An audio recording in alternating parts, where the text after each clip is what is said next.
Arkadaşlar günaydın. Kore'de 3. günümüz. Cenk yanımda. Serdar Şengül yine kadroda sarı tişörtüyle görüyorsunuz. Şimdi bugün hangi sarayı geziyoruz? Gyeongbok Sarayı. Gyeongbok. Gyeongbok Sarayı. Kyong diye Gyeongbok, evet. Gyeongbok Sarayı'nı geziyoruz arkadaşlar. Çok büyük bir saraymış. İnşallah bütün vaktimiz yeter. Çünkü 5'te de dün cep telefonumu kaybettim. Onu buldular, almaya gideceğiz. Yok, sabah 7'de uyudum ve saat 1'de kalktım. 5 saat. Ondan önce de 1 saat, 6,5 saat tanesi. O hava süpermiş ya. Değil mi? Bu hava tam gezme havası. Evet. Dün gece bayağı üşüdüm ben ya. Hasta olacağım diye çok korktum. Gece ben odada şeyi açtım, klimayı açtım içerisi ısınsın diye. Fakat saat 5.30'da bir kalktım, su içindeyim böyle. Ve içerisinin ısısına baktığımda 43 dereceydi. Kalktım 2 saat falan oturdum. Ondan sonra yatabildim ancak. Çünkü kapattım bütün klimayı, pencereleri açtım falan. Pencereleri açınca Serdar'ın horultusu da kesildi tabii. Seul ova bir yer mi ya? Basık mı kalıyor? Ya dağın içinde. Hani o Dağın kadar da arasında mı? Etrafı dağlarla mı çevrili? Evet. Ondan bu kadar sıcak. Pirinç Müzesi. Evet. Burası da Ziraat Müzesi. Ne kadar Samsung Hastanesi arkadaşlar. Doğru değil aslında da biraz farklı konuşuyorsunuz yani. Gyeongbok. Gyeongbok. Klasik olarak internet alma işine giriştik. Artık 3. gün ve gerçekten internetsizlikten çok mutsuzum. Sadece otelde internet kullanıp dışarıda kullanamamak. Free internet yakalamaya çalışmak. O nedenle internet arayışına girdik. Şimdi girdiğimiz yerde KT'nin yerine gitmemizi söylediler. Oraya doğru gideceğiz. Hava kirliliğine soranlar vardı. Bulduk. Buralar kirli arkadaşlar. Yani şu bölge. Seul'ün hangi bölgesiydi burası? Burası Seul'ün Gwanghwamun. Hangul'un bölgesi. Bir şeyler istiyor ya birinden. Ya da bir şey satmaya çalışıyor. Yok. Onlar işte değişik dinleri var ya. Hani şöyle de işte gelip sizin ruhunuz çok temiz görünüyor. Yok artık, o ne be? Bir öğrenelim işte nasıl yaşamanız Misyonerlik lazım. yapıyor. Yani öyle. Burada çok mu var böyle şeyler? Çok. Onlarla sohbet etmeyi çok seviyorum. Aa. Tamam işte senin ruhun nasıl o zaman? Hadi bakalım söyle. Kore Kim? Kore uçak firma. Evet. Asiana. Evet. Onların binası bu. Bina sevenler için Salı günündeyiz. Bir iş günü. Burası da öyle zaten çok fazla iş adamının falan çalıştığı bir yer yani. Evet, saat 2:30. Dolayısıyla sokaklarda insan yok. Çıktı meydana, hepsi birbirinden merdane. Burası tam merkezi. Göbek. Alanın büyüklüğüne bak. Seul. Şu böyle yuvarlak böyle aşağıda açık kalan yani. Evet. Yuvarlak. Belediye binası. Yalnız ne kadar geniş bir meydan bu ya. Şimdi şurada gördüğünüz heykel Joseon döneminde bizim kahramanımız Cumhuriyet'in önceki kraliyet. Japonya bizi saldırıyor. Kral onu inanmıyor işte hapsediyor. Ona ceza veriyor falan. Ona rağmen adam sadece kendi ülkeyi korumak için yine de savaşa çıkıyor.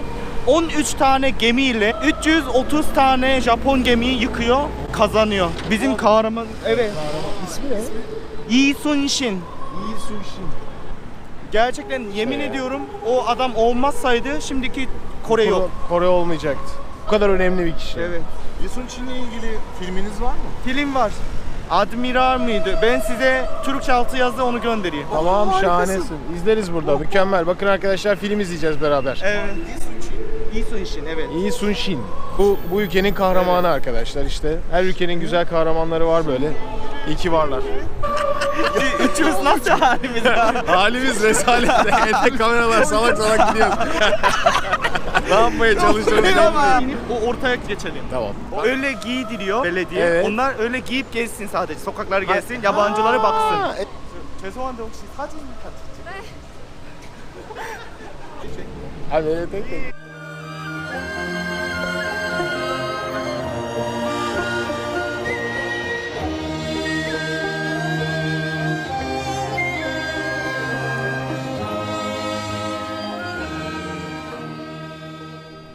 Anlat her zaman anlat. Bu mermer alt geçit. Aslında ben Türkiye'ye ilk geldiğimde soruyorlardı. Hani Samsung Japon marka mı? Onu diyorum, bilmiyorum. Hatta onu anlamıyorum yani o İngilizce'de bond diyor ya hani yapıştırıcının daha böyle güçlü olan, daha çok güçlü olan. O da Japon yapıştırıcı. Niye Japon yapıştırıcı yani? Niye? İsmi Japon yapıştırıcısı, doğru Evet, diyorsun. Japon yapıştırıcısı. Neden? Neden yani? Neden? Çünkü Japonlar daha iyi reklam yapıyor demek ki. Evet. Çıkalım. Hadi.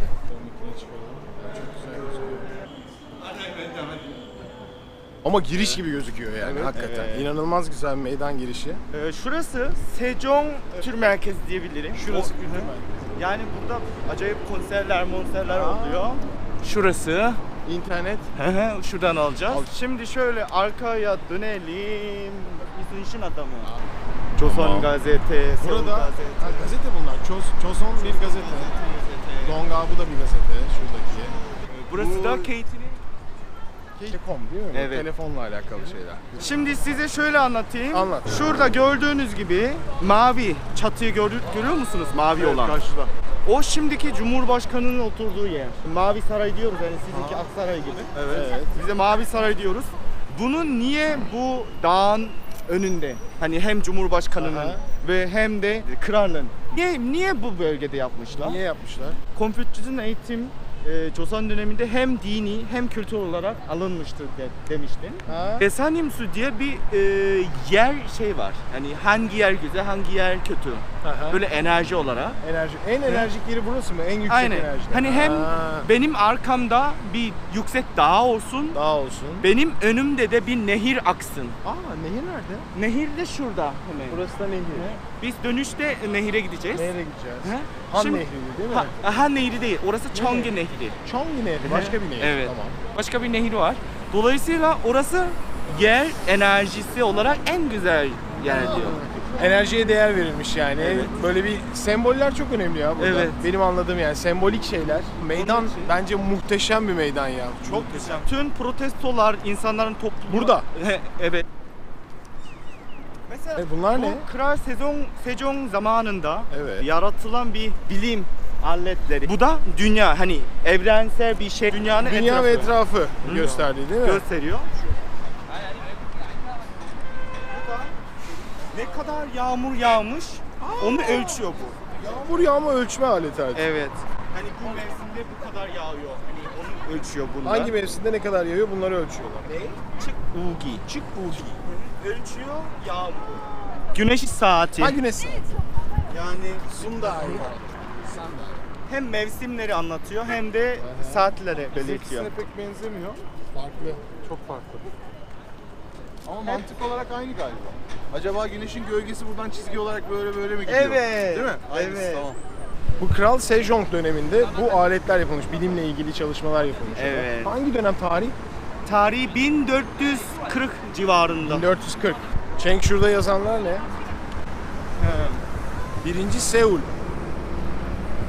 Şimdi bu Kral Sejong, bunu biz Yongbi Ochonga diyoruz. Yongbi Achonga.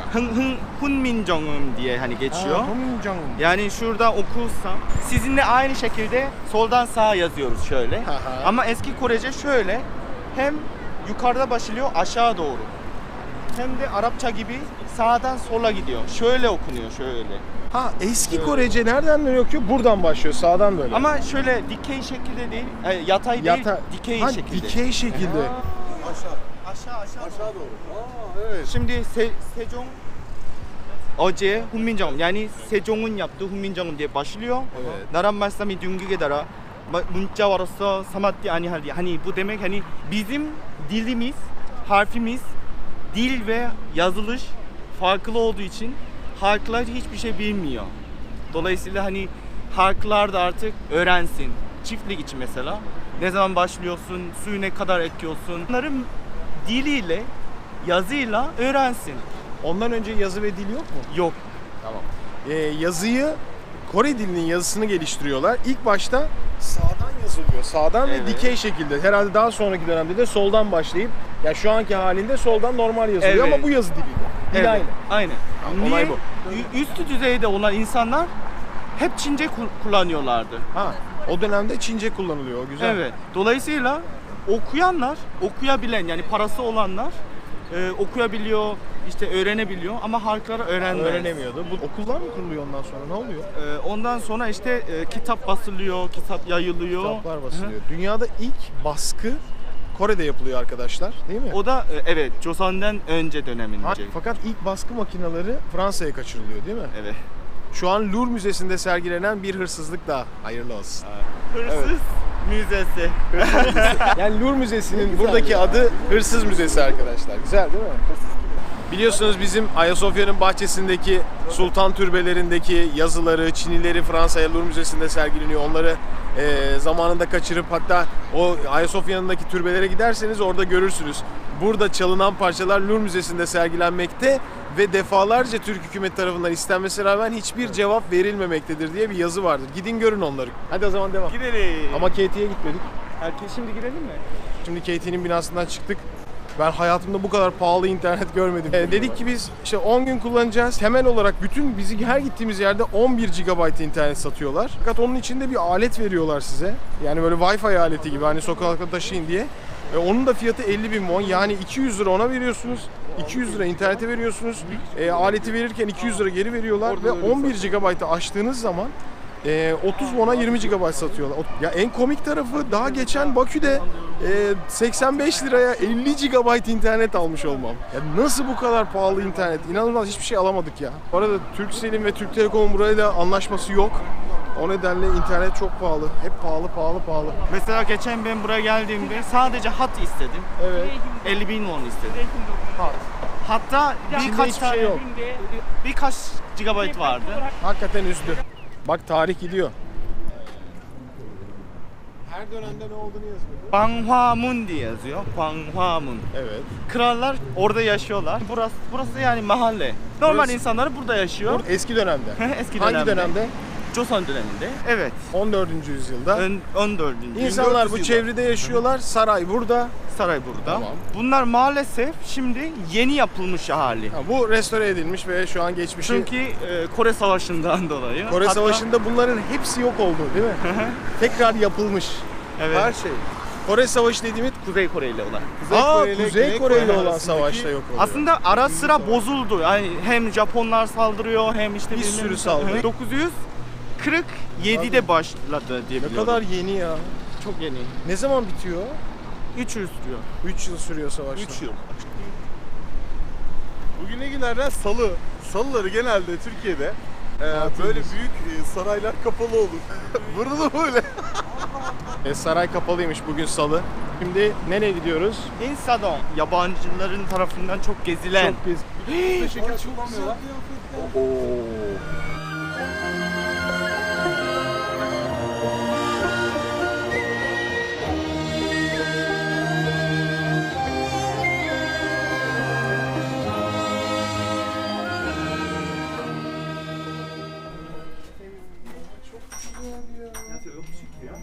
Hani bir fiyat sordum da ben acaba en az $800.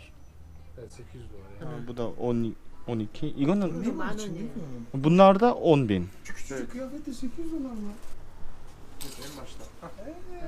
이건 얼마예요? 이거는 10만 원. 아기가 크면 100 dolar. Ya bu 1 yaşı, Aha. 2 yaşı. 2 yaşı. Çok güzel ya. İnsa Dong. İnsan mahalle yani. İnsan mahalle. İnsa mı Don mu mahalle? Dong mahalle demek. Don mahalle demek insan. İnsan özel isim. Özel isim. There. Oho. Please, sign there, please. Ah, hediyelik eşya dünyasına hoş geldik. Happy birthday, surprise high. 이렇게 펼쳐지고 장식용이나 İnsa Don. İnsa Don. En şey yok. Yemek çubuğum bunlar. Evet. 5 dolar. Mühürcü. Mühür satıyorlar. Burada mesela kızınızın ismini böyle Yazıyorlar. şimdi onlar kazıyor sonra da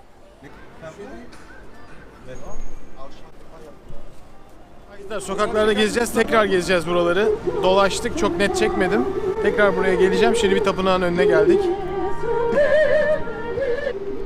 şimdi üstünde görebiliyor musunuz böyle büyük zil var. Hani nerede? Ve gong gibi böyle büyük. Gördüm. Çan. Tamam. Çan var. Ne işin bu?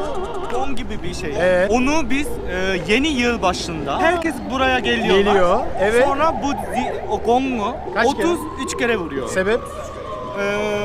Eskiden böyle öyle. 33. Neden ama 33? Onu bir bakayım. Sebebini ben bir. Şimdi diyor ki burada eski hani gerçek geleneksel olan gong 1468 yılında yapılı. İlk önce burası Budist tapınağı. Tamam. Ondan sonra Japon saldırısı bittikten sonra 1619 yılı buraya yerleştirilmiş halklara artık yani uyusun falan diye. Evet. Şimdi gece Tamam. hadi herkes evine. hem de şafak Ha, vakti. şafak. Hem sabah hem gece. Bildirmek için bildirmek için. yapılmış. O Ondan zaman bunun sonra- çevresinde yaşıyormuş insanlar demek. Evet. Hatta o Japon işgal zamanında da artık çalınmak yasaklanmış. Demek çok eski bir şey bu. Evet. Kurtulduktan sonra da onu kutlamak için Tekrar şey yapalım. tekrar çalınmaya başlamış. Bu 517 yıl. Bir şey. 517 senelik bir yer arkadaşlar. Peki sesi nasıl? Ses bayağı çok güzel. Öyle mi? Böyle böyle ses var. Büyük mü? Her yerden duyuluyor mu? Tabii ki tabii ki. Biz otele döndükten sonra da internet olsun orada da mesela Boshingak diye yazınca da o Ha, sesine bakabiliriz. Evet. Boşingak.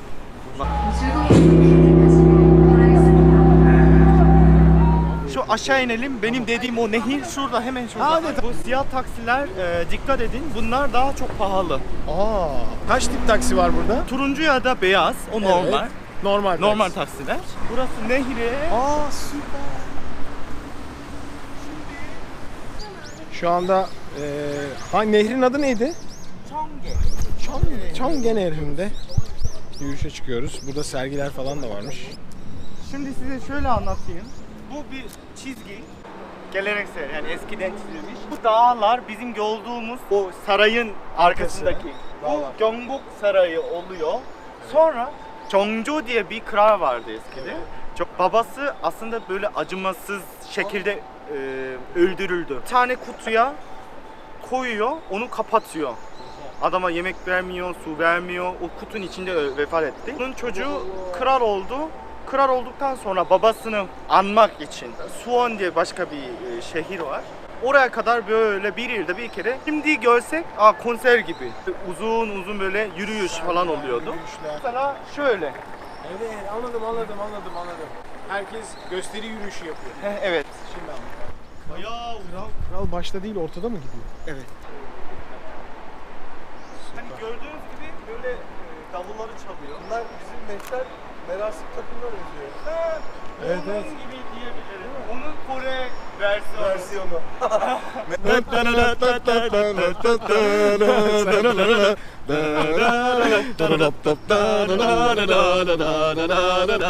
Ya var ya Cenk sen nasıl bir adamsın ya? Hakikaten Eskide kadınlar da üstünü evet örtüp geziyordu. Bu dini bir hareket mi yoksa daha farklı bir şey? Yani aslında kültür bir şey ama Konfüçyüs'ün eğitimi öyle. hem dini hem kültür olarak alındığı için. şey soracağım. Kore'de Giseng diye bir grup vardı. Ama onlar gerçek anlam olarak sanatçılar. Hem şarkı söylüyor hem enstrüman çalıyor. Kiseng. Giseng. Ama öyle Giseng şimdi o kadar Japonlar işgal ederken Evet. kötülemiş, aşağılamış ki Giseng hem şimdi gençlere Giseng dersek ayıp olur. Çünkü hani hem böyle adamların yanında içki veren işte birlikte Anladım. olan öyle geliyor ama asıl Giseng demek sanatçı demek. Ama o işgal zamanında değişmiş. evet onu aşağılamış. Eski dönemde kadınlar, genel olarak kadın yaşayışı nasıldı? Daha eski zamana göre daha kapalı yaşamlar. Yani o Joseon döneminde. Ha, o daha kapalı o dönem. Evet. Hani Konfüçyüs'ün eğitimi öyle. Konfüçyüs'ün eğitimi neden öyle? Bilmiyorum. Ha, çünkü öyle. Çok temiz nehir. Çok temiz bunun filtresi Evet. falan mı var? Özel bir şey var mı? Yok buna? ya zaten eskiden duvar olarak akıyordu. Akıyor. Ama iyi bakmışsınız. Siz de iyi bakıyorsunuz. Kore halkı temiz midir? Evet. Temiz misiniz yani? Sokaklar falan her şeye özen gösterir misiniz? Mesela kola kutusunu buradan lank diye suya atanı gördün mü? Hiç görmedim. İnsanlar Mesela- kötü bakar o zaman. Azar kötü bakar. Çünkü gerçekten ne kadar temiz bakılmış. Çok temiz. Bu böyle bir şey yok. Pırıl pırıl ya. Yani mis gibi ve güzel kokuyor hani. Bir de şu var ya bizde olsa ne olur biliyor musun? Tıkanır. Bizim Kurbağalı Dere var Kadıköy'de. Tabii şöyle bir şey yaparlar ya. Burada Kurban derede- mangal yakılır. Yürüyemezsin. Burada yazın yüzüyorlar mı? Yok. Bak. Zaten her acının tiryakisi olmuşum. Vay be ne güzel. Şeyden mesela şurada yürürken bir Kore şarkısı, halk şarkısı dinlemeyi ben isterim. Burada. Ben böyle üzüntü şarkıyı çok seviyorum. Tamam bir tane söylesene. 엄마가 섬 그늘에 굴 따러 가면 아기가 혼자 남아 집을 보다가 파도가 불러주는 자작 노래에 발베고 스르르르 잠이 듭니다. Öyle. Çok güzel. Şarkı neyi anlatıyor? Şarkı şey anlatıyor. Hani bir adada annesi midye almaya gidiyor. O zaman çocuk evde tek başına kalıyor. Hani eve bakıyor diyor. Yani çocuk bir şey yapamaz da. Ondan sonra annesi yok ama yine de ada olduğu için böyle dalga sesleri geliyor. Çocuk da dalga seslerle hani ninni olarak dinleyerek uyuyor falan. Bana bu şarkıyı öğretir misin? Tabii ki. Cenk bana bu şarkıyı öğretecek. Evet. Ne zaman öğreteceksin? Hemen öğreteceğim. Ha, başlasana. Tekrar Notaları söyle o var mı? Da da da da da da da. Da da da da da da da. İkinci da da da da da da. Da da da da da da. Bunu 2 kere yapıyoruz. Da da da da da da da. Da da da da da da. İkinci. Tamam. Da da da da da da da. İkinci de bu değişiyor sadece. Da da da da da da. Tekrar. Da da da da da da. Evet. Şimdi Tamam. 4 şey yaptık. Okey. Da da da da da da da. Da da da da da da. Da da da da da da da. Da da da da da da. No. Çok güzel.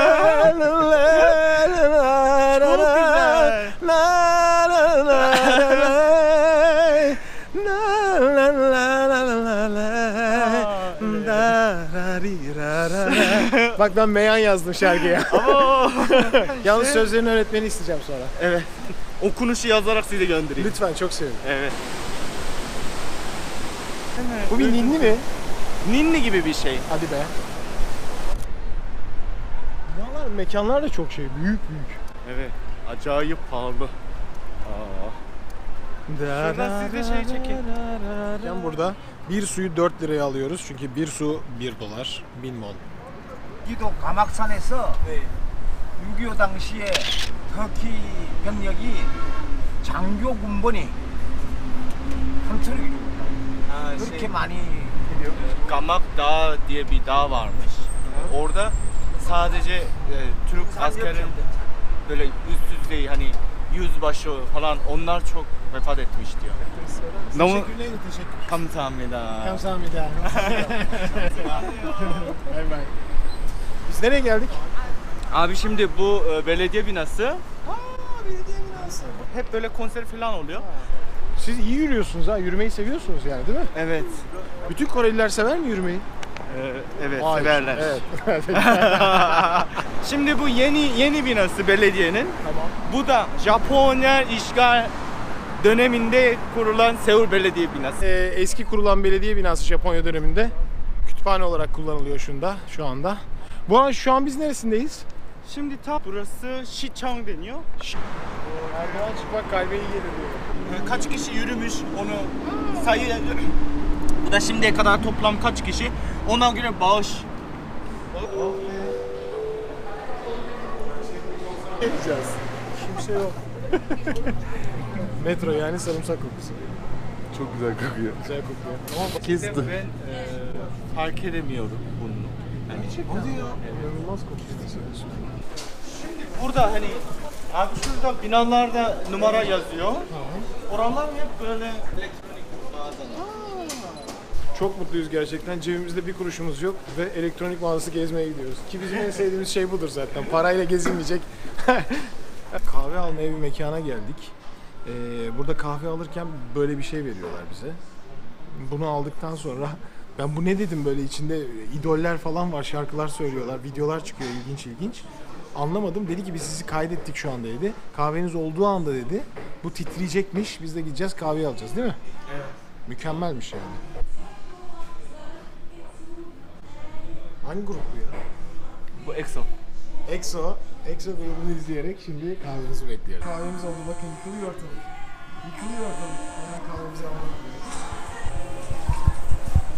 Ve kahvemizi aldık.